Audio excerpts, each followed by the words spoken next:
السلام علیکم ناظرین، آج ہم آپ کو بتائیں گے کہ وہ دنیا کا کون سا ملک ہے جس نے اپنے ہی بنائے ہوئے جوہری ہتھیار تباہ کر دیے۔ اس طرح وہ دنیا کا پہلا ملک بن گیا جس نے اپنے خود کے بنائے ہوئے جوہری ہتھیار تباہ کر دیے۔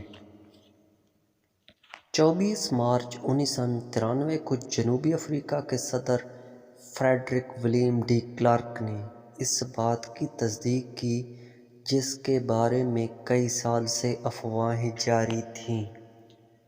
انہوں نے دنیا کو بتایا کہ ان کا ملک ایک خفیہ منصوبے پر کام کر رہا تھا اور ایٹمی ہتھیار حاصل کر لیے گئے تھے۔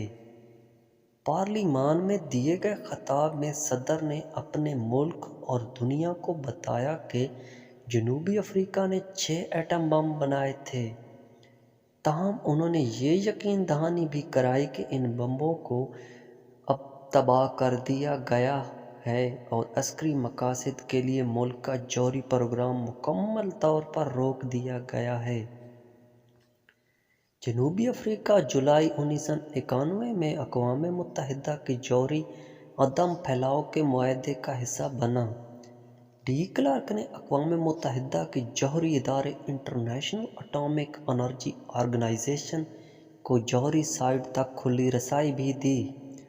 انہوں نے کہا کہ ایجنسی اپنے دعووں کی تصدیق کے لیے جنوبی افریقہ میں موجود تمام جوہری مقامات کا دورہ کر سکتی ہے۔ اس اعلان کے ساتھ ہی ڈی کلارک نے جنوبی افریقہ کو جوہری ہتھیار تیار کرنے والے ممالک کے چھوٹے گروپ میں شامل کر لیا۔ اس کے علاوہ جنوبی افریقہ این پی ٹی کا حصہ بننے سے پہلے جوہری ہتھیاروں کو مکمل طور پر ترک کرنے والا پہلا اور واحد ملک بن گیا۔ 1990 کی دہائی میں یوکرین نے بھی اپنے جوہری ہتھیاروں کو تباہ کرنے پر رضامندی ظاہر کی، لیکن یہ ہتھیار اسے سابق سوویت یونین سے وراثت میں ملے تھے۔ ناظرین، لیکن سوال یہ ہے کہ جنوبی افریقہ نے ایٹم بم کیسے بنائے اور انہیں تباہ کرنے کا فیصلہ کیوں کیا؟ جنوبی افریقہ نے 1948 میں ایک قانون بنا کر اٹامک انرجی بورڈ قائم کیا، جس کا مقصد ایٹمی توانائی میں مواقعوں کو تلاش کرنا تھا۔ 1960 کی دہائی کے شروع میں جنوبی افریقہ نے تحقیقی سرگرمیاں شروع کیں اور دارالحکومت پریٹوریا سے تقریباً 40 کلومیٹر کے فاصلے پر پلنڈابا جوہری پلانٹ قائم ہوا۔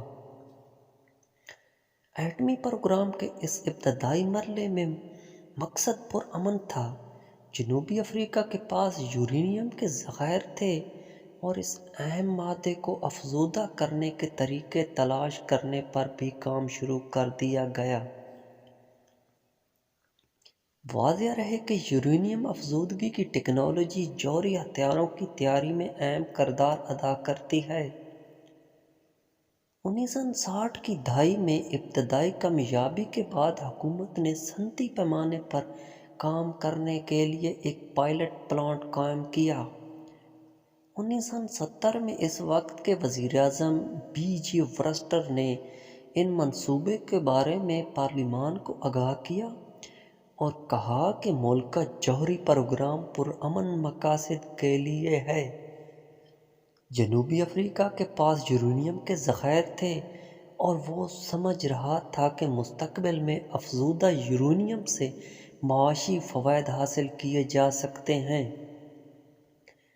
اس کے ساتھ ساتھ جنوبی افریقہ نے غیر عسکری مقاصد کے لیے جوہری مواد کو استعمال کرنے کے امکانات بھی تلاش کرنا شروع کر دیے۔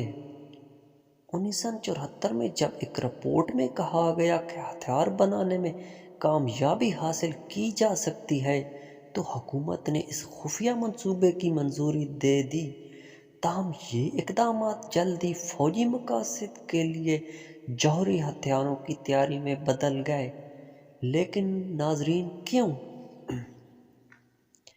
جیسا کہ ڈی کلارک نے اپنی 93 کی تقریر میں کہا تھا کہ جنوبی افریقہ کا محدود تعداد کے ساتھ جوہری ہتھیار تیار کرنے کا فیصلہ 1974 میں شروع ہوا اور اس کی وجہ جنوبی افریقہ میں سوویت افواج کی توسیع سے لاحق خطرہ تھا۔ کمیونسٹ سوچ رکھنے والے ممالک کی تنظیم وارسا پیکٹ کی وجہ سے پیدا ہونے والی غیر یقینی صورتحال بھی جنوبی افریقہ کے لیے جوہری ہتھیار تیار کرنے کی وجہ بنی۔ افریقہ میں سیکورٹی کی بدلتی صورتحال نے بھی جنوبی افریقہ کے فیصلے کو متاثر کیا۔ پرتگال نے افریقہ میں اپنی کالونیاں چھوڑ دیں، موزمبیق اور انگولا آزاد ہو گئے۔ یہاں پر ہونے والا خانہ جنگیوں نے بین الاقوامی شکل اختیار کر لی، بائیں بازو اور سرمایہ دار قوتوں کے درمیان سرد جنگ کے سائے منڈلا رہے تھے۔ علاقائی سلامتی کی صورتحال غیر مستحکم ہو چکی تھی۔ انگولا میں کیوبا کی افواج کی تعداد بڑھ رہی تھی۔ جنوبی افریقہ نے محسوس کیا کہ اسے ایک حفاظتی ہتھیار کی ضرورت ہے۔ صدر نے پارلیمان کو بتایا کہ ان کا ملک حملے کی صورت میں غیر ملکی امداد پر انحصار نہیں کر سکتا۔ جنوبی افریقہ اپنی نسل پرستی کی پالیسی کی وجہ سے بین الاقوامی سطح پر بھی الگ تھلگ تھا اور اس پر اسلحہ خریدنے پر پابندی عائد کی جا رہی تھی۔ ان وجوہات کی بنا پر بھی جنوبی افریقہ کے لیے حالات نازک تھے اور ساتھ ہی جنوبی افریقہ جوہری توانائی کے میدان میں بھی تنہا ہوتا جا رہا تھا۔ امریکہ نے جنوبی افریقہ کے ساتھ جوہری ہتھیاروں کی معلومات کا تبادلہ روک دیا۔ سن 1978 میں امریکہ نے ایک قانون پاس کیا جس کے تحت جوہری ٹیکنالوجی ان ممالک کو نہیں دی جا سکتی جو NPT کا حصہ نہیں تھے۔ سرد جنگ کے دوران دنیا دو حصوں میں بٹی ہوئی تھی اور جنوبی افریقہ کو اس دور کی دو سپر پاور امریکہ اور روس میں سے کسی کی بھی حمایت حاصل نہیں تھی۔ 1977 میں جب جنوبی افریقہ زیر زمین ایٹمی تجربہ کرنے کی تیاری کر رہا تھا تو امریکہ اور سوویت یونین نے مل کر اسے روک دیا۔ ان حالات میں جنوبی افریقہ کی حکومت اس فیصلے پر پہنچی کہ اسے اپنی سلامتی کے لیے ایٹم بم بنانا چاہیے اور اپریل 1978 میں جنوبی افریقہ کی حکومت نے 3 مرحلوں پر مشتمل حکمت عملی کی منظوری دی۔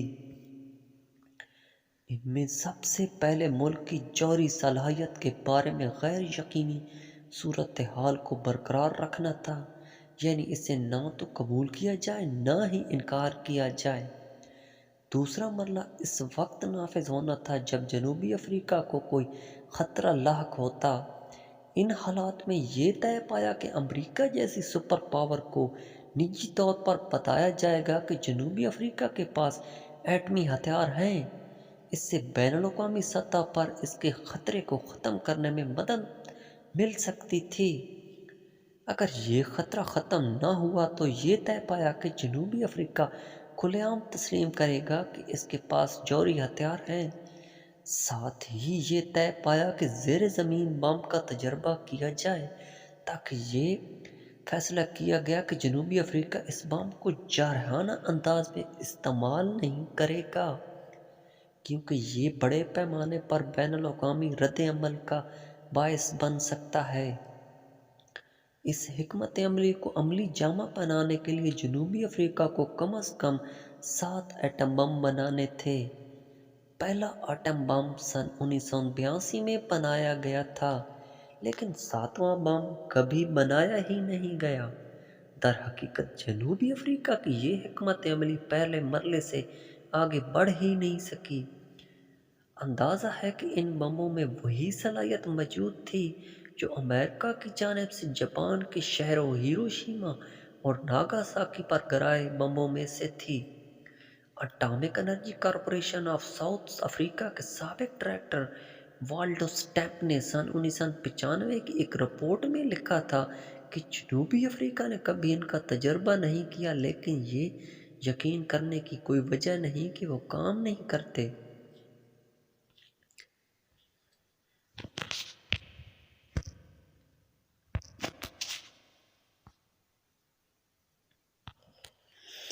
ہماری ویڈیو کو زیادہ سے زیادہ شیئر کریں، ہمارے چینل کو سبسکرائب کریں اور بیل نوٹیفیکیشن آئیکن کو دبا دیں۔